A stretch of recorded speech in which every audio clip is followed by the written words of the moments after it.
यौम अरफा का रोज़ा कब रखना चाहिए, इसके अंदर लोग बहुत ज़्यादा इख्तलाफ करते हैं। आइए कारी सोएब साहब की वीडियो देखते हैं, तो फिर इंशाल्लाह हमें दूध का दूध पानी का पानी हो जाएगा। आइए वीडियो हम देखते हैं। रुक के एक और बात समझ लीजिए। लोग कहेंगे कि अच्छा अरफे के दिन का रोजा रखना है तो किस दिन का रोजा रखें। अरफे के दिन के रोजे के बारे में भी दो राय मौजूद हैं, और ये राय भी सिर्फ 10 साल पहले ही पैदा हुई को 20 साल, 100 साल पहले तो ये राय एक ही थी कि 9 तारीख को रोजा रखना है। आज दो राय क्या है, जब हाजी अरफे में होंगे तो वो 8 जिलहिज्जा होगी हमारी, वहां 9 है तो हम उस दिन रखेंगे। एक राय ये है। दूसरी राय ये है कि ये 9 तारीख को ही हम रखेंगे अपने हिसाब से, जहां भी दुनिया में कोई रहता है, और ये राय सही है। इसके सही होने की वजह क्या है? अगर हम अरफे का दिन मनवाएं उनके हिसाब से तो ईद भी उनके दिन से मनानी चाहिए, रमजान भी उनके एतबार से मनानी चाहिए। पूरी दुनिया में ऐसा होना चाहिए। अल्लाह के ऐसा होता नहीं, ना हो सकता है।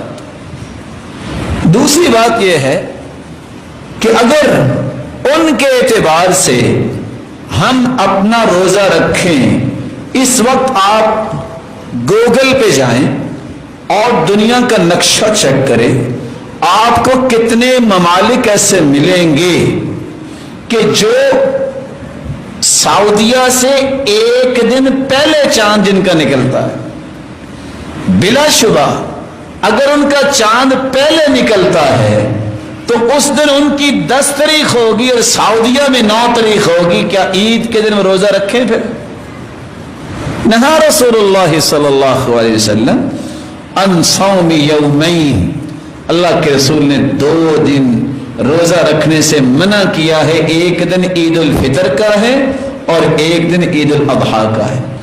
अगर उसके पीछे लगेंगे तो ये ममालिक के मुसलमान जो हैं, जो सऊदीया से भी उनको एक दिन पहले चांद नजर आता है, उनको आप पाबंद करेंगे फिर कि आप ईद के दिन रोजा रखें।